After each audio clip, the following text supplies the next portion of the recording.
Bonjour à tous. Dans ce tutoriel, je vais vous présenter l'environnement de 2020 Design.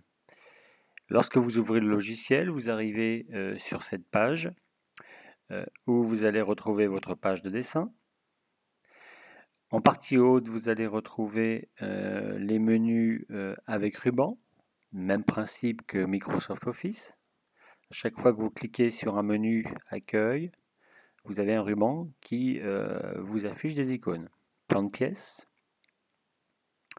article, annotation, présentation et voir.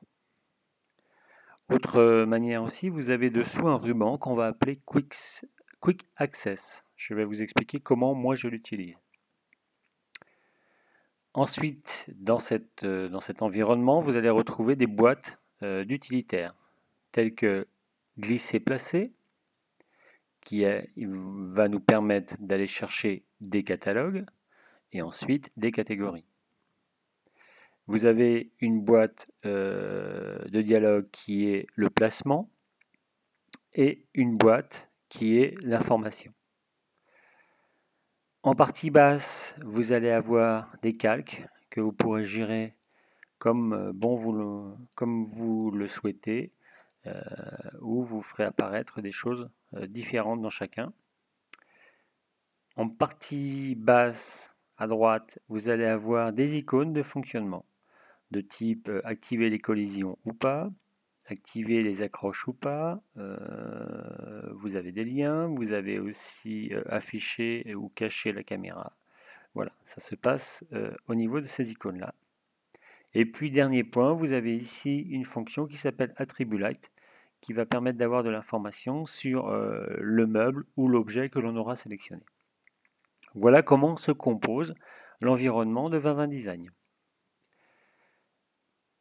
Pour ce qui concerne les boîtes d'utilitaires, c'est glisser, placement et information. Vous pouvez les retrouver donc dans le menu voir et c'est les trois icônes qui sont activées. Si vous les désactivez dans cette barre, eh bien je supprime l'affichage de la boîte.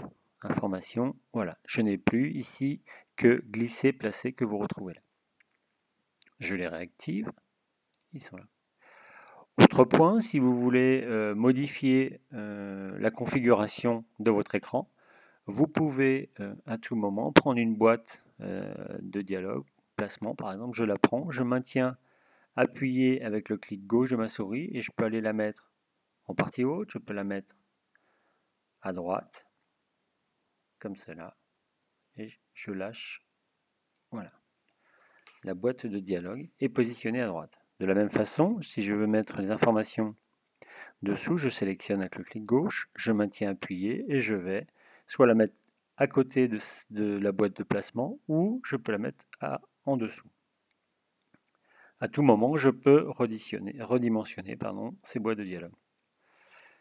Voilà. Et si je quitte et si je re-rentre dans le logiciel, eh bien, il aura conservé cette configuration. Bon, moi j'ai l'habitude de les mettre plutôt de ce côté, donc je vais les repositionner telle qu'elle était là et information, je vais la mettre dessous. Voilà. Autre point important, je vous ai parlé tout à l'heure de la barre Quick Access. Eh bien, ça permet éventuellement d'avoir des accès plus rapides, donc j'ai tendance à l'utiliser de cette façon-là en réduisant le ruban. Ici, vous avez une fonction qui s'appelle réduire le ruban. Voilà, ça masque les menus avec ruban. Et puis ici, je retrouve les utilitaires que j'utilise le plus fréquemment. Pour pouvoir en rajouter un, vous faites un clic droit dans la barre. Ici, vous pouvez personnaliser cette barre Quick Access. Voilà, vous tombez sur cette boîte de dialogue. Ici, vous retrouvez donc les menus, menu file, donc menu fichier, le menu accueil, plan de pièce, article, annotation, présentation, voir. Ce sont les fichiers que vous avez ici. Et à chaque fois que je vais aller par exemple dans plan de pièce, je descends, je vais retrouver toutes mes fonctions que je retrouve dans le ruban. Voilà. Et si je veux par exemple venir mettre la porte de base dans ma barre Quick Access, je sélectionne et je viens l'ajouter, tout simplement. Je fais OK. À partir de là, vous pouvez la retrouver ici. Donc ça, c'est ma porte de base que j'ai aussi dans mon plan de pièces, dans le ruban, qui est la porte de base qui est là.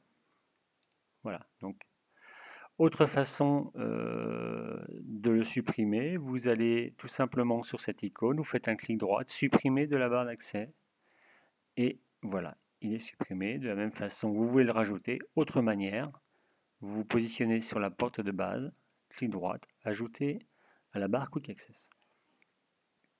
Voilà comment je configure en général ma feuille de dessin pour utiliser Vama Design. Autre point qui est important dans son environnement, vous pouvez aussi le définir par défaut. Pour ce faire, vous avez ce qu'on appelle un fichier préférence. Donc, dans la barre de menu fichier, vous avez ici préférence. Je l'active.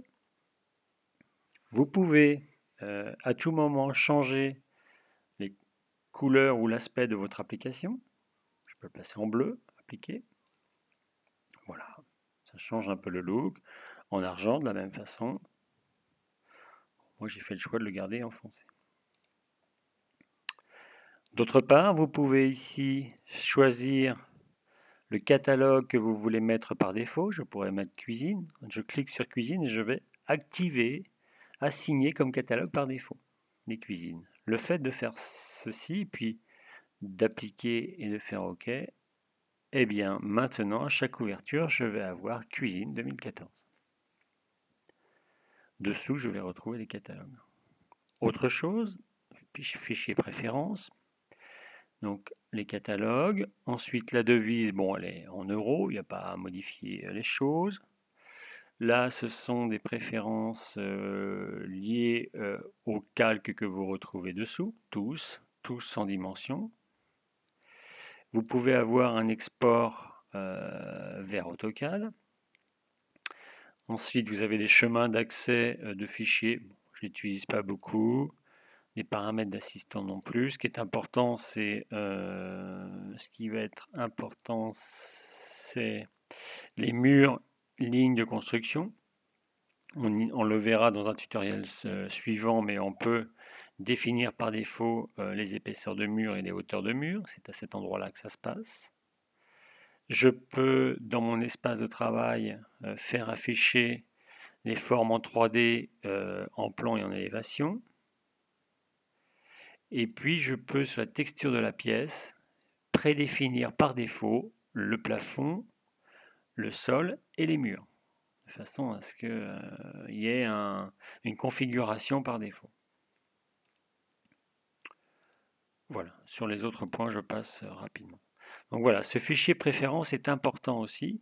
Il est à paramétrer une fois pour toutes, et après, lorsque vous ouvrez votre logiciel, vous tomberez sur la configuration que vous avez définie. Voilà pour ce tutoriel de présentation de l'environnement. Au revoir.